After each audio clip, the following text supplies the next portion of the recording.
La Marmolada, con i suoi 3.343 metri, è conosciuta in tutto il mondo come la regina delle Dolomiti. Visitata ogni anno da decine di migliaia di turisti, ha ospitato anche nomi illustri dello sci, della cultura e della politica, italiani e internazionali.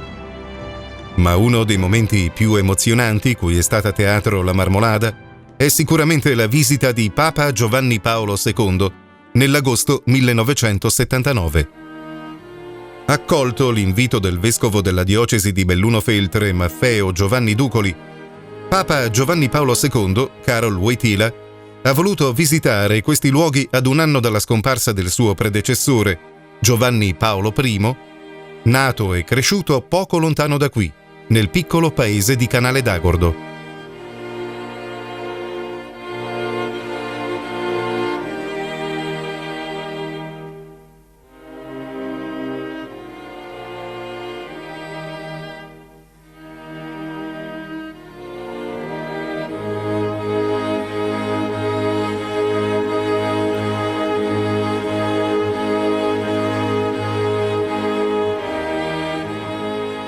Popolazione e funivia si prepararono a lungo a quel grande evento.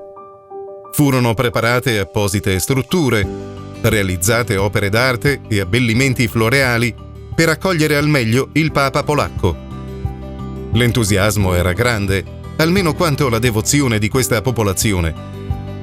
La visita del Papa era considerata qualcosa di grandioso. Bruno Vascellari, allora presidente della funivia della Marmolada, fece mettere a festa i vari edifici dell'impianto e portò a Punta Rocca una statua della Madonna Nera, opera dell'artista bellunese Franco Fiabane, che nel suo mantello riproduceva la conformazione rocciosa della parete sud della Marmolada.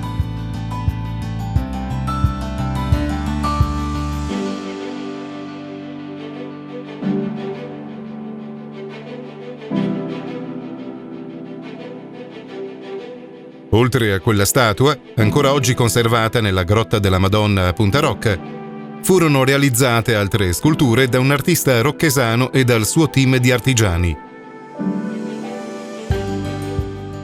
Mauro De Biasio riprodusse una versione ingrandita della chiave della chiesa di Sottoguda, opera poi donata al Papa.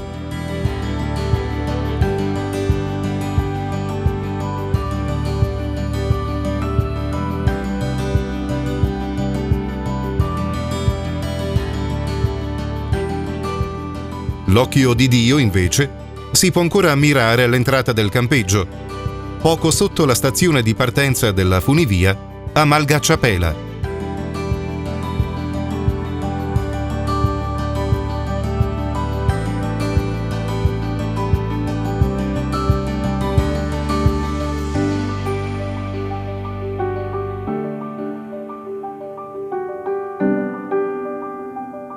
Il Papa giunse in elicottero la mattina del 26 agosto a Malgacciapela, mentre sulla Marmolada era in corso una bufera.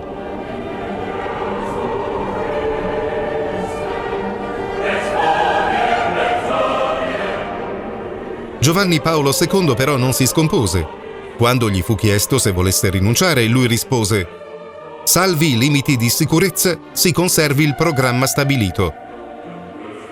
Sceso dall'elicottero, salutò la folla assiepata attorno alle autorità, fra le quali vi erano Francesco Cossiga, Giulio Andreotti e l'allora sindaco di Roccapietore, Dino Riva.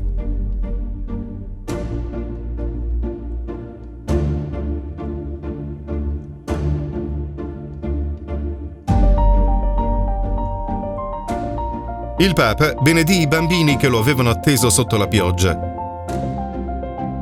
Poi risalì le scale, salutò gli operai della funivia. Entrando all'interno dell'edificio, passò per la biglietteria, dove incontrò il presidente della funivia Bruno Vascellari e l'addetta alla biglietteria, signora Orsola, che ancora oggi ricorda con un sorriso quell'incontro eccezionale. Il Papa le chiese il biglietto per poter salire, ma lei rispose prontamente che a lui di certo non serviva.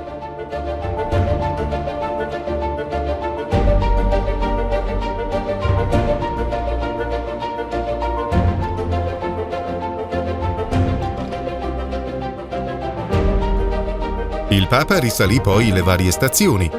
Prima il Banc o Coston d'Antermoia, poi Serauta a 3.000 metri e infine Punta Rocca a 3.265 metri. Impavido e guidato dall'amore per la montagna, uscì nella bufera. Anche qui lo attendeva una folla desiderosa di ricevere la sua benedizione e ascoltare le sue parole.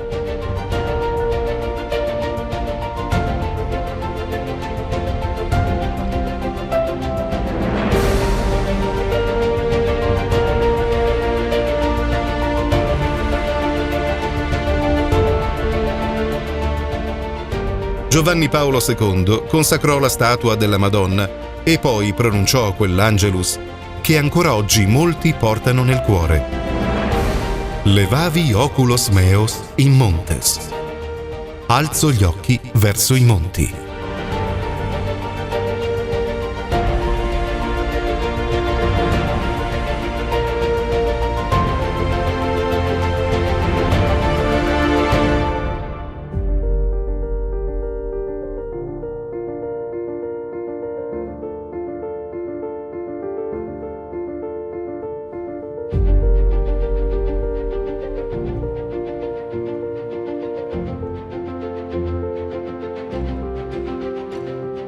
Fra gli uomini che negli anni accompagnarono Papa Giovanni Paolo II sulle montagne, compresa la Marmolada, vi è anche una guida, un uomo che negli anni gli è diventato amico, Lino Zani. È con il suo ricordo di Papa Wojtyla che vogliamo concludere questo omaggio al viaggio di un Papa, ora santo, in vetta alla Regina delle Dolomiti. Un evento che ha segnato la vita di tutti coloro che l'hanno vissuto da vicino.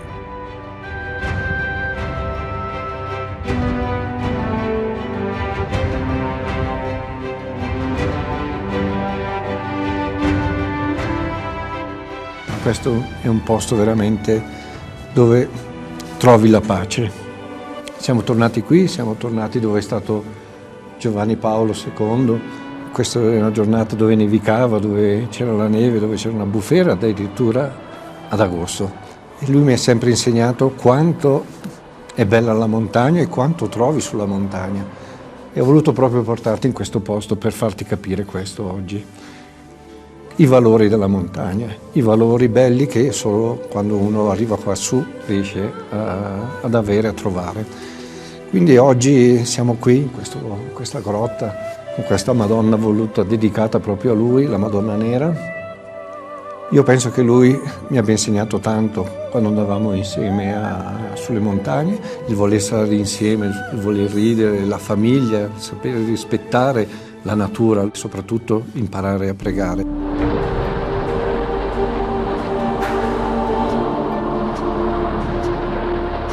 Lasciamo questo segno, questa immagine della Vergine Maria che proclamiamo e da oggi invochiamo Regina delle Dolomiti, affinché guardi in tutti i cuori degli uomini.